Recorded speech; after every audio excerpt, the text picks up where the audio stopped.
નમસ્કાર, ભાગ્ય દર્પણમાં આપનું સ્વાગત છે. હું છું કૃષ્ણા. દર્શક મિત્રો, કોઈ ભલે ગમે તેટલું કહે, તમારી જાતને શાંત રાખો, કારણ કે સૂર્ય ગમે તેટલો મજબૂત હોય તે સમુદ્રને સૂકવી શકતો નથી. તો આજના આ વિચાર સાથે શરૂ કરીએ આપણા ભાગ્યના દર્પણને રજૂ કરતો અમારો વિશેષ કાર્યક્રમ ભાગ્ય દર્પણ.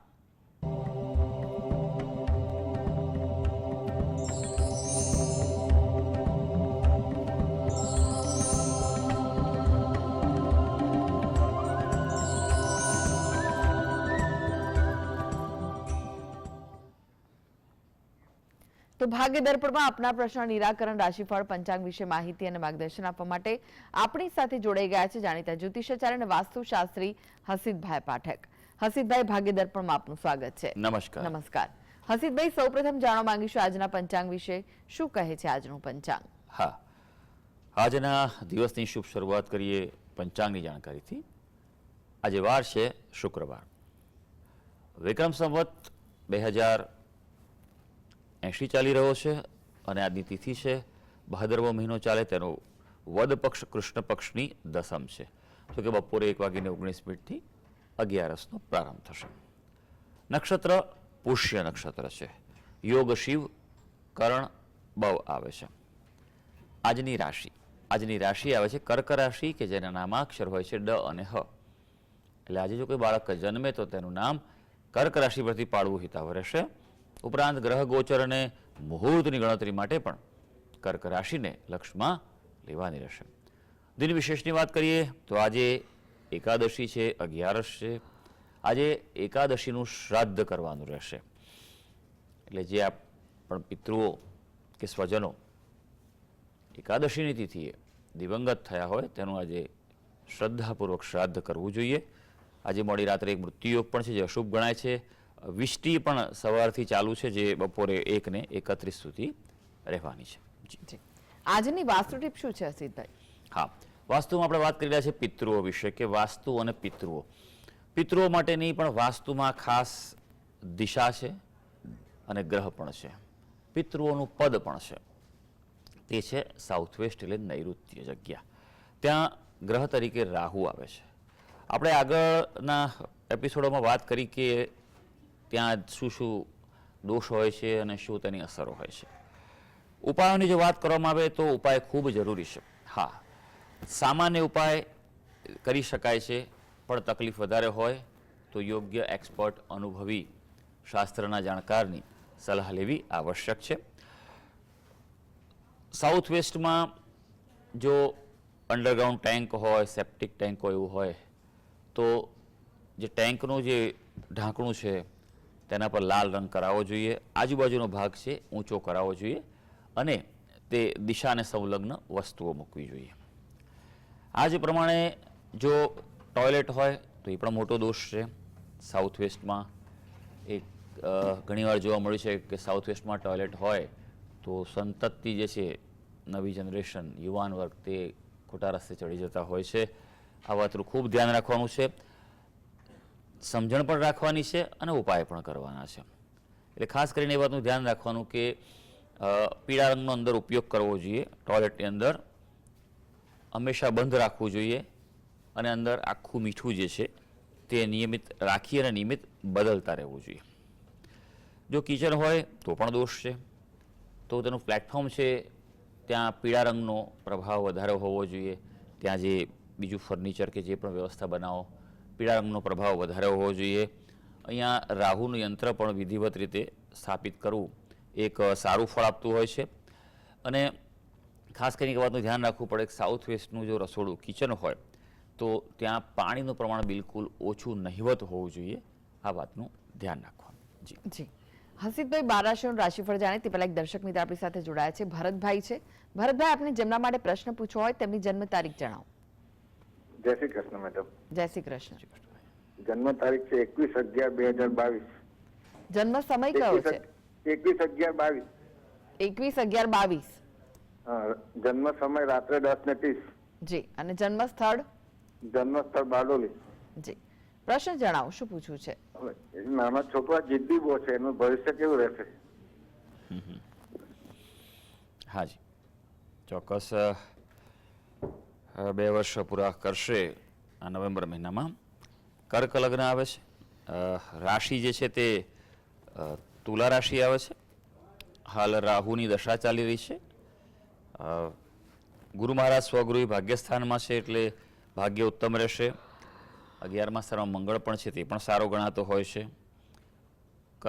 સપ્તમ સ્થાનમાં શનિ મહારાજ છે એટલે થોડીક આળસ આપે જીવનમાં, એટલે થોડો ધક્કો મારવો પડશે. બાકી સારો અભ્યાસ કરશે, ઉચ્ચ અભ્યાસ કરે, માસ્ટર ડિગ્રી કરે એવું બને, બરાબર છે. પણ અભ્યાસમાં ક્યાં બ્રેક ન પાડતા, આ વાતો ધ્યાન રાખજો. કુંડલીમાં ખાસ ધ્યાન રાખવાની એક જ વસ્તુ છે, તે છે ગ્રહણ દોષ છે.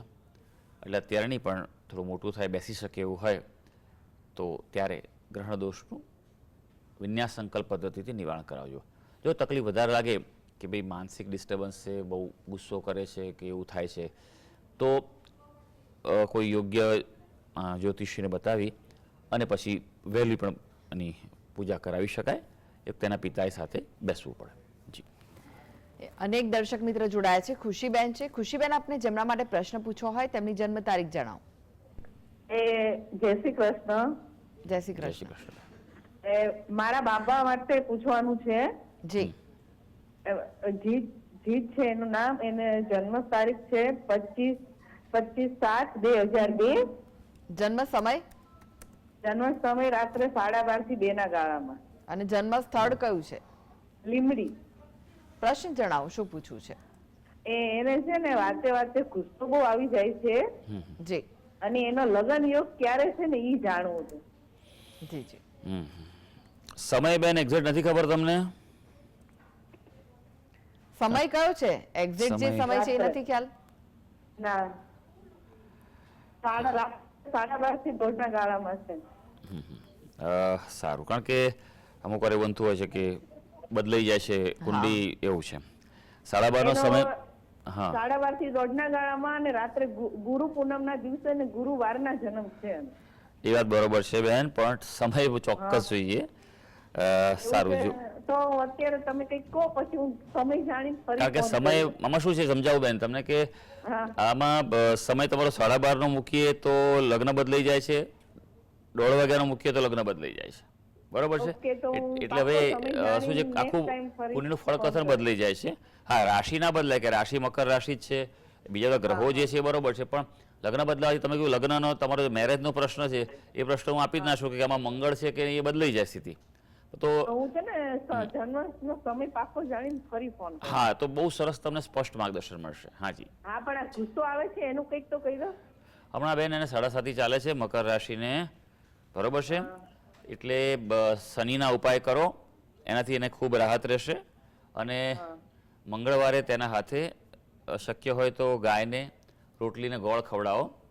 આટલું કરો, એનાથી ઘણો ફેર પડી જશે. નિયમિત હનુમાન ચાલીસાનો પાઠ કરે. શનિ વારના દિવસે સાંજે હનુમાનજી મંદિરે જાય અને ત્યાં આગળ હનુમાન ચાલીસાનો પાઠ કરી તેલ સિંદૂર ચડાવે અને નિયમિત પ્રાર્થના કરશે તો મનની શાંતિ. એના અંદર બહુ સ્ટ્રેસ છે ને વિચારોમાં, ઊંઘ બરોબર ના આવતી હોય, મોડે સુધી જાગવાની પણ ટેવ કોકવાર હોય, આવું બધું બનતું. એના કારણે માનસિક સ્ટ્રેસ બહુ રહે આવી વ્યક્તિઓને. એટલા માટે માર્ચ સુધીનો સમય છે એ થોડોક સાચવવાનો છે. જી. અનેક દર્શક મિત્ર જોડાઈ ગયા છે. જિગ્નેશભાઈ છે. જિગ્નેશભાઈ, આપને જેમના માટે પ્રશ્ન પૂછવો હોય તેમની જન્મ તારીખ જણાવો. 26 મે 1970. સમય સમય રાતના 12:30 વાગે. અને સ્થળ કયું છે? મુંબઈ. પ્રશ્ન જણાવો. પ્રશ્ન એ છે કે હું છે ને કેનેડામાં છું અને મારે ભારતમાં સ્થાયી થવું છે કાયમ માટે, તો ક્યારે યોગ છે? અને બીજો ક્વેશ્ચન એ છે, મને છે ને કેન્સરની ગાંઠ હતી, તો કેન્સરની ગાંઠ ક્યારે એનું નિદાન થઈ શકશે? ઓપરેશન થઈ ગયું છે. જી હાજી ભાઈ, શું નામ છે આપનું ભાઈ? જિગ્નેશભાઈ. જિગ્નેશ દવે. જિગ્નેશભાઈ, કેટલામી વાર પ્રશ્ન પૂછો છો? કારણ કે તમારો પ્રશ્ન આવી ગયેલો છે મારી પાસે, મને ખબર છે. અરે એક તે પણ મેં તમને જવાબ આપ્યો હતો. હા ઉપાય ભૂલી ગયેલો છું. હા, એમ કહો. લખવાનું ભૂલી ગયેલો છું. બરોબર છે, સરસ. કારણ કે અમુક વાર તમારો અવાજ અલગ છે અને તમારી જે પ્રશ્ન હતો અલગ છે, બરોબર છે. અને આ પ્રશ્ન મને યાદ છે. કાંઈ વાંધો નહીં. ચાલો આપણે, હું તમને હવે એક કામ કરજો, ખાસ જો હું આપણે અને અન્ય સર્વ દર્શક મિત્રોને ખાસ સમજાવું છું કે જુઓ, આપનો કોલ લાગે તો એ સમયે ક્યાં તો આપ રેકોર્ડ કરી દો અથવા સાથે બીજી કોઈ વ્યક્તિને રાખો કે જે લખી લે. બરાબર છે? આવું તૈયારી રાખવી પડે, કારણ કે હું તો બોલીશ, બોલવું અને લખવું એમાં સ્પીડમાં ફેર પડતો હોય છે. થોડુંક એ રીતે કરો. આમ તો બેસ્ટ છે કે રેકોર્ડ કરી લે તો શાંતિથી પછી તમે એને સાંભળી શકો છો. કુંભ લગ્નની કુંડળી આવે છે અને ત્યાંથી જ હજી શનિ મહારાજનું પરિભ્રમણ રાહુ સાથે છે. માર્ચ મહિના સુધીનો સમય છે તે થોડોક સાચવવાનો છે. બરાબર છે? એ વાતનું ધ્યાન રાખજો. ભારતમાં સ્થાયી થવું હોય તો અત્યારે પ્રયત્ન કરો. 1 વર્ષનો ગાળો છે, સારો છે. તમે એ જો આવવું હોય તો તમે આવી શકો છો. કેન્સરની ગાંઠ વિશેનો જે પ્રશ્ન હતો, થોડુંક ધ્યાન રાખવાનું છે. ચંદ્ર મહારાજની સ્થિતિ બરોબર નથી. ચંદ્રના જપ કરો, ચંદ્રના દાન કરો. આપણે ખૂબ જરૂરી છે. બને તેટલા ચંદ્રના મંત્ર જપ કરો, શિવજીની ઉપાસના કરો. જો આયુષ્ય અને આરોગ્ય માટે તો શિવ રુદ્ર જ ની ઉપાસના વિશેષ ફળદાયી રહેતી હોય છે. રુદ્રામ પણ ગ્રહોના દેવ ગણાતા હોય છે. એટલે સર્વે 9 ગ્રહો છે એના અધિપતિ રુદ્ર ગણાતા હોય છે. બરાબર છે? એટલે આ વાતનું ધ્યાન રાખજો કે બને તેટલા વધારે જાય પણ અનુષ્ઠાન થાય તો તે વિશેષ ફળદાયી રહેશે. જી જી, અનેક દર્શક મિત્ર જોડાયા છે. ભૂમિકાબેન છે. ભૂમિકાબેન, આપને જેમના માટે પ્રશ્ન પૂછવો હોય તેમની જન્મ તારીખ જણાવો.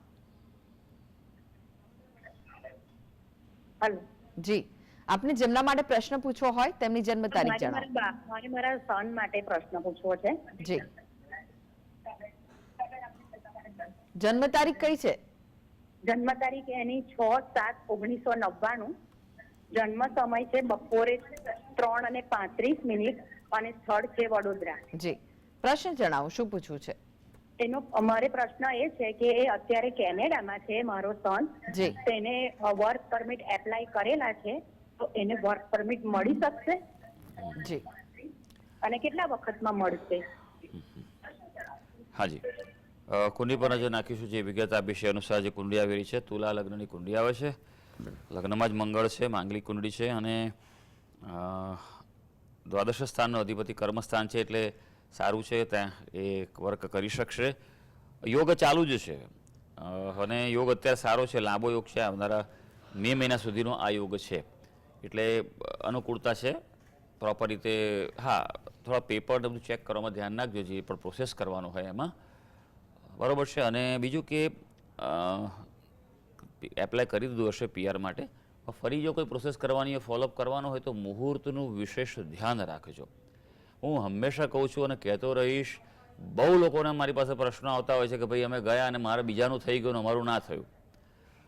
તો એના 2 કારણ છે. એક તો કુંડળીમાં સમય પણ તમારો બરોબર ન ચાલતો હોય, અને બીજી વસ્તુ કે તમે યોગ્ય મુહૂર્તનો ઉપયોગ નથી કર્યો. યોગ્ય મુહૂર્તનો ઉપયોગ કરવો જોઈએ. આ સાયન્સ છે, વિજ્ઞાન છે, અંધશ્રદ્ધા નથી. હજી હું કહું છું, આપ ધ્યાન રાખજો. જ્યોતિષશાસ્ત્ર એ પૂરેપૂરું વિજ્ઞાન છે, વિજ્ઞાનથી ઉપરની વસ્તુ છે. હજી વિજ્ઞાન પાસે અમુક માહિતી નથી, એ પણ માહિતી જ્યોતિષશાસ્ત્ર આપી દેશે. એટલે મુહૂર્તનું ખૂબ ધ્યાન રાખજો. હવે જે પણ પ્રોસેસ કરવાનો હોય યોગ્ય માર્ગદર્શન લઈ. મુહૂર્ત એટલે ખાલી ચોઘડિયા નથી હોતા, આ વાતનું ખૂબ ધ્યાન રાખજો. આજકાલ ચોઘડિયાનું ચલણ વિશેષ થઈ રહ્યું છે. ચોઘડિયા એ ફક્ત યાત્રા માટે ઉપયોગી છે, એ યાદ રાખજો. સમજ્યા ને? બીજો કોઈ વિશેષ એનો ઉપયોગ નથી. એના માટે એનો ચંદ્ર, એનું તારાબલ, બરાબર છે, અને હોરા, આ બધી વસ્તુઓનું ઘણો બધો સમન્વય કરીને યોગ્ય મુહૂર્તમાં કરો તો અનુકૂળતા વધતી હોય છે. પણ યોગ ચાલુ છે, પોઝિટિવ રહીને પ્રયત્ન કરતા રહેજો. જી જી, અનેક દર્શક મિત્ર જોડાઈ ગયા છે. જયેશભાઈ છે. જયેશભાઈ, આપને જેમના માટે પ્રશ્ન પૂછવો હોય તેમની જન્મ તારીખ જણાવો. મારા બાબા માટે પ્રશ્ન છે બેન. જી, એની જન્મ તારીખ છે 12/11/2000. જન્મ સમય? જન્મ સમય 10:45 રાત્રે. જન્મ સ્થળ વિરમગામ. સમય ફરી એકવાર જણાવશો? 10:45 રાત્રે. 10:45 રાત્રે. ઓકે. અને સ્થળ વિરમગામ. હા. જી. અને સિસ્ટર એમના માટે લગ્ન યોગની પરિસ્થિતિ શું છે એ જાણવું છે. જી જી, હાજી, લગ્ન બાબતનો પ્રશ્ન છે એમનો. તો જોઈ લઈએ કે કુંડળી શું કરી છે આપણી ભાઈ. આપણે જે વિગત આપી છે અનુસાર જો વાત કરવામાં આવે તો કર્ક લગ્નની કુંડળી આવે છે. 4થા સ્થાનમાં સૂર્ય બુધની યુતિ છે. લગ્ન જીવન છે એનો સ્વામી શનિ બને છે, એટલે શનિએ વિલંબ આપે એવું બની શકે ભાઈ. બરાબર છે? આ કુંડી જે છે તેમાં મંગળ નથી, માંગલિક કુંડળી નથી, એટલે એ પ્રમાણનું મેળાપકનું ધ્યાન રાખજો, ખાસ ધ્યાન રાખજો, બહુ જરૂરી છે.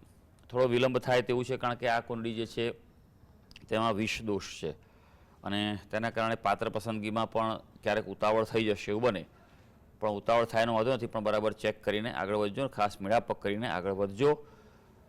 યોગની જો વાત કરીએ તો એક મધ્યમ યોગ ચાલુ છે 2024 અને 2025 આ વર્ષમાં છે, નહીં તો પછી 2027 સુધી લંબાઈ શકે. જી જી હસીબભાઈ, રાશિફળની વાત કરીએ. રાશિમંડળની પ્રથમ 3 રાશિ મેષ, વૃષભ, મિથુન રાશિના જાતકોનો આજનો દિવસ કેવો રહેશે? હા, શરૂ કરીએ આજના દિવસનું રાશિ ભવિષ્ય. સૌથી પહેલી રાશિ આવે છે મેષ રાશિ, કે જેના નામાક્ષર છે અ, લ અને ઈ. આજે રચનાત્મક કાર્યો સફળ થશે, એટલે ક્રિએટિવિટી હોય, રિસર્ચના કાર્યો હોય, આર્ટને લગતા કાર્યો હોય તો તેમાં તમે ઇન્ટરેસ્ટ લઈ શકો છો. વ્યાપારમાં આજે સુખ રહેવાનું છે, એટલે ફોકસ કરી શકો છો, પણ આર્થિક બાબતે થોડી તકલીફ પડી શકે, આવક કરતાં વધુ ખર્ચ થાય અને આવક જાવકનું સંતુલન ખોરવાય તો મનોબળ ઘટી શકે તેમ છે. વૃષભ રાશિ. વૃષભ રાશિના જાતકો જેના નામાક્ષરો છે બ અને ઉ, સંપત્તિના કાર્યોથી લાભ થાય તેવો દિવસ છે, એટલે ખાસ પ્રોપર્ટી બાબતે કોઈ નિર્ણય લઈ શકો છો. શત્રુઓનો પરાજય થાય અને બેકારી દૂર થાય, એટલે આજે કંઈ કામકાજ માટે પ્રયત્નો કર્યા હોય તો ખાસ પ્રવૃત્તિ કરજો, પ્રોસેસ કરજો, ફોલોઅપ કરજો. હવે મિથુન રાશિ, જેના નામાક્ષર હોય છે ક, શ અને ગ. સરકારી અવરોધ દૂર થઈ શકે, એટલે સરકારી કોઈ કાર્યો કરવાના હોય રિલેટેડ કોઈ પણ ખાતાના, તો તેમાં આજે ફોલોઅપ કરી લેજો. પ્રેમ પ્રસંગમાં સુસંગતતા છે, એટલે પોતાના પ્રિયજન સાથે થોડો સમય વિતાવજો અને અભિવ્યક્તિ કરી લેજો. પોતાનો વેપાર હશે તો આજે કોઈને કોઈ રીતે નાની મોટી ચિંતા ઉદ્ભવી શકે તેવી સંભાવના છે. જી હવે વાત કરીએ કર્ક સિંહ કન્યા રાશિના જાતકોની, તેમનો આજનો દિવસ કેવો રહેશે? હા, કર્ક રાશિની વાત કરીએ. કર્ક રાશિના જાતકો જેના નામાક્ષર છે ડ અને હ, થોડું ધ્યાન રાખવું પડશે વાહન અને મશીનરીના ઉપયોગમાં, એટલે જરૂરી છે. વિવાદને પ્રોત્સાહન આપતા નહીં. દિવસ છે એ સંયમથી શાંતિથી પસાર કરજો. અવ્યવસ્થિતતા નુકસાન પહોંચાડશે, એટલે માટે જેટલું પ્લાનિંગથી અને વ્યવસ્થિત રીતે કામ કરશો એટલો દિવસ આપનો સરસ જવાનો છે. હવે સિંહ રાશિ, જેના નામાક્ષર છે મ અને ટ. સરકારી તકલીફો દૂર થાય, કોઈ એવું ચાલતું હોય તમારે કોઈ ઇસ્યુ કેસ ફોલોઅપ કરી લેજો. આજે તમારું મન થોડું પૂજા પાઠમાં, ધાર્મિકતામાં વ્યસ્ત રહે અને તે આજે સમય થોડો આપી દેજો, સારું છે. વ્યાપારમાં કોઈ તકલીફ પડે, કોઈ દંડ થાય કે કંઈક ખામી નીકળે, દોષ નીકળે એવું આજે થઈ શકે, માટે થોડુંક સાવચેતી સાવધાની રાખી લેજો. કન્યા રાશિ, જેના નામાક્ષર છે પઠ અને અણ. આજે યોજનાઓ ફળદાયી બનશે, એટલે જે પણ પ્લાનિંગ કરશો, સિસ્ટમેટિક કામ કરશો એ તમારા માટે ખૂબ સારું છે. નવા કોઈ કરાર કરવાઓ થઈ શકે તેવો દિવસ છે. આજે જેટલો પ્રયત્ન કરશો, એક્ટિવ રહેશો, એટલા આજે તમે ખુશ રહેવાના છો. જી જી એક દર્શક મિત્ર જોડાઈ ગયા છે, પંકજભાઈ છે. પંકજભાઈ, આપને જેમના માટે પ્રશ્ન પૂછવો હોય તેમની જન્મ તારીખ જણાવો. 22/4/1978. જન્મ સમય સવારે 8:15. અને જન્મ સ્થળ કયું છે? હું વાતા, ક્યાં આવ્યું એ? બનાસકાંઠા. જી પ્રશ્ન જણાવો, શું પૂછવું છે? ધંધાઓ નુકસાન થાય તો એમણે શું છે એમાં જોવું છે. કઈ ખબર ના પડી, શું કહેવા માંગો છો? પ્રશ્ન ફરી જણાવો. હેલો, જી ધંધા બાબતે જોવું છે. હમણાં નુકસાન જ રહે છે કોઈ પણ ધંધો. શાનો ધંધો કરો છો પણ ભાઈ? નમકીન નમકીનનો કરો છો? પહેલા શેનો કરતા હતા? ધંધો ઈ જ છે પણ હમણાં નુકસાન જ રહે છે. કોઈ બી ધંધો કરીએ ને. રિટેલ કરો છો કે હોલસેલ કરો છો? રિટર્ન. ઓકે, સારું. ચાલો જોઈ લઈએ કે કુંડળી શું કહી રહી છે અને શા માટે આવું બની રહ્યું છે. વૃષભ લગ્નની તમારી કુંડળી આવે છે ભાઈ. રાશિ જે છે કન્યા રાશિ આવે છે. કન્યા રાશિમાં અત્યારે કેતુ મહારાજનું પરિભ્રમણ છે, એટલે ઉથલપાથલ તો રહેશે. હજી માર્ચ મહિના સુધીનો સમય સાચવવાનો છે, કારણ કે તમારી કુંડળીમાં જે કન્યા રાશિ છે, રાશિ તમારી કન્યા છે અને સાથે રાહુ છે, ગ્રહણ દોષ છે. ચંદ્ર, રાહુ અને કેતુ બંને જન્મ કુંડળીનો રાહુ અને ગોચરનો કેતુની વચ્ચે આવેલો છે, એટલે માનસિક સ્થિતિ તમારી બહુ ડિસ્ટર્બન્સ આવશે, સ્ટ્રેસ રહી શકે એવું છે. ખાસ એ વાતનું ધ્યાન રાખજો. ભલે માનસિક ઉતાર ચઢાવ રહે, સ્ટ્રેસ રહે, મન સમતોલ રાખજો. માર્ચ મહિના સુધીનો સમય શાંતિથી કાઢી નાખજો. બહુ દોડાદોડ ન કરતા. પહેલી વસ્તુ, ગ્રહણ દોષ છે તેનું આપ નિવારણ કરાવો વિન્યાસ સંકલ્પ પદ્ધતિથી. બીજું કે વિષ્ણુ ભગવાનની ઉપાસના કરો બને તેટલી વધારે. વિષ્ણુ સહસ્ત્ર નામના પાઠ કરો આપ. જો રોજ એકવાર કરો તો તમને એનું ઉત્તમ ફળ મળશે. પણ પાઠનું ધ્યાન રાખવાનું એ છે વિષ્ણુ સહસ્ત્ર નામના પાઠમાં કે જે પાઠ છે શ્લોકવાળો એ કરવો એ વધારે પ્રભાવશાળી છે. નહીં તો પછી તેના નામોની યાદી પણ આવે છે, 1000 નામો વિષ્ણુ ભગવાનના, એ પણ વાંચી શકો છો. એ અનુકૂળતા ના આવે તો ઓમ વિષ્ણવે નમઃ આ મંત્ર છે, ઓમ વિષ્ણવે નમઃ, આના 1000 જપ કરી લેજો. જી. સુમિત્રાબેન જોડાઈ ગયા છે આપણી સાથે. સુમિત્રાબેન, આપને જેમના માટે પ્રશ્ન પૂછવો હોય તેમની જન્મ તારીખ જણાવો. એમના જન્મ છે બેન 8મો મહિનો અને 14 તારીખ. 14 તારીખ અને વર્ષ કયું? વર્ષ લગભગ 35 વર્ષ છે બેન. એમ નહીં, વર્ષ કયું છે એ તમારે જણાવવું પડશે. વર્ષ મને વર્ષનું ખ્યાલ નહીં, પણ એટલું ખ્યાલ છે એનો વર્ષ છે લગભગ 8મો મહિનો અને 14 તારીખ. એમ નહીં, પણ જન્મ વર્ષ તો જણાવવું પડે ને. એક મિનિટ. કઈ નહીં, જોઈને 8મો જણાવો. મહિનો 14 તારીખ અને 35-40 વર્ષ એટલું ખ્યાલ છે. એને બહુ પીડા છે એટલે આજે મને થોડું એમ થયું કે હું જરા નંબર લઈને ફોન કરું. એના મમ્મી બોલું છું. હા બેન, પણ વર્ષ, જન્મનું વર્ષ હોય તો જ કુંડળી બની શકે ને બેન. તમે સમજો મારી વાત. હું તમને સામાન્ય ઉપાય કોઈ વખત આપી શકું, ના નથી પાડતો, બરોબર છે. પ્રશ્ન કુંડળી મૂકીને તમને અત્યારે હું આપી શકું ખરો શું તકલીફ છે, બરોબર. બેઝિકલી પણ તમે યોગ્ય જવાબ લેવો હોય તો તેનું જન્મ વર્ષ તો રાખવું પડે ને બેન. તમને એની ખબર કેવી રીતે બને? હા, પ્રશ્ન પૂછો તો આટલું વિગત રાખો તમે, બરોબર છે. બે વસ્તુ કરો ખાસ. એક, સૂર્ય ભગવાન રોજ જળ ચડાવે, બરોબર છે, અને ગણપતિની ઉપાસના કરે. રોજ સવારે સૂર્ય ભગવાનને જળ ચડાવી સૂર્યના મંત્ર કરે, ઓમ હ્રીમ સૂર્યાય નમઃના 108 જપ કરે. દરરોજ ગણપતિ દાદાનું સંકટનાશન ગણેશ સ્તોત્ર છે, ઓમ પ્રણમ્યમ શ્રીષાદેવમ, બરાબર છે, એ કાર્ય કરે. દરરોજ જિલ્લા 9 જપ 9 પાઠ કરે, 27 પાઠ કરે અને ગણપતિ દાદાને પ્રાર્થના કરશે તો વિઘ્નો દૂર થશે અને શુભ મંગલતાની વૃદ્ધિ થશે. જી જી. હસીબભાઈ, રાશિફળની વાત કરીએ, તુલા, વૃશ્ચિક, ધનુ, મકર, કુંભ, મીન રાશિના જાતકોનો આજનો દિવસ કેવો રહેશે? હા, તુલા રાશિની વાત કરીએ, જેના નામાક્ષર છે ર અને ત. આજે ઉઘરાણીની રકમ પ્રાપ્ત થાય તેવું સૂચક છે ભાઈ. એટલે કંઈક પૈસા લેવાના હોય, ક્યાંકથી કલેક્ટ કરવાના હોય તો ફોલોઅપ કરી લેજો. વેપારમાં આજે વૃદ્ધિ થાય તેવું છે અને ખાસ કરીને આજે ધંધાકીય યાત્રા સફળતા, એટલે ક્યાંક બહાર જવાનું પ્લાન થાય કામકાજ અર્થે ચોક્કસ ગોઠવી લેજો. વૃશ્ચિક રાશિ, જેના નામાક્ષર છે ન અને ય. શારીરિક તકલીફ શક્ય છે, એટલે ગજા બહારનું કામ ના કરતા રિલેક્સ રહેજો આજના દિવસે. ખાસ એ વાતનું ધ્યાન રાખજો, બીજા ઉપર વિશ્વાસ કરતા નહીં. પોતાના આત્મબળથી જ આજે કાર્ય કરજો. અગત્યની વસ્તુઓ સુરક્ષિત રાખવાની સલાહ છે. ધનુ રાશિ, જેના નામાક્ષર છે ભ, ધ, ફ અને ઢ. વડીલોનો અભિપ્રાય આજે અસરકારક સાબિત થશે, માટે તેમની સલાહ લઈને આગળ વધજો. પ્રેમ માટે પણ દિવસ સાનુકૂળ છે, એટલે સંબંધોમાં આજે મધુરતા વધવા જઈ રહી છે. પૈસા કમાવાની તક રાહ જોઈ રહી છે, પણ થોડો પ્રયાસ જરૂરી છે. હવે મકર રાશિ, જેના નામાક્ષર છે ખ અને જ. આજના દિવસે થોડુંક ધ્યાન રાખવાનું છે, દોડધામ વધારે રહેશે. એવું લાગે કે ભાઈ જરૂર વગરની પણ દોડધામ થઈ રહી છે, પણ કંઈ નહીં, કરતા રહેજો. ખરાબ કોઈ સમાચાર મળી શકે, તમે અપેક્ષા ન રાખી હોય તેવા. ખાસ આજના દિવસે તમારી વાણી નિયંત્રિત કરજો, વાણીનો કંટ્રોલ જરૂરી છે. કુંભ રાશિ, જેના નામાક્ષર છે ગ, સ, શ અને શ. કુંભ રાશિના વ્યક્તિઓ માટે જૂના મિત્રો સ્વજનોને મળાય તેવું બને, આજે સંબંધો મજબૂત થાય તેવું બને. કોઈ પ્રોત્સાહક ઉપયોગી માહિતી પણ પ્રાપ્ત થાય તેવું છે. નોકરિયાત વર્ગને જો સમય થયો હોય પ્રમોશન માટે, ઈચ્છિત બઢતી માટે, તો આજે દિવસ સારો છે, પ્રોસેસ ફોલોઅપ કરી લેજો. મીન રાશિ, જેના નામાક્ષર છે દ, ચ, ઝ અને થ. મહેનત તમારી સફળ થશે આજે, એટલે યોગ્ય અગત્યના કાર્યો પ્રાયોરિટી પર લઈ લેજો. કાર્યની પ્રશંસા થશે અને લાભની તકો આવશે, સ્વીકારી લેજો. ખાસ આજના દિવસે સમૃદ્ધિના કોઈને કોઈ રીતે ઉપાય મળશે અને એ ઉપાય કરી લેજો. જી. તો સર્વે દર્શક મિત્રોનો આજનો દિવસ શુભ અને મંગળકારી જાય તેવી ઈશ્વરને અભ્યર્થના. જી. હસીબભાઈ, જીએસટીવી સાથે જોડાવા માટે, દર્શક મિત્રોને માહિતી અને માર્ગદર્શન આપવા માટે આપનો આભાર. ધન્યવાદ. તો આ સાથે જ ભાગ્ય દર્પણમાં આજે બસ આટલું જ. મને રજા આપશો. નમસ્કાર.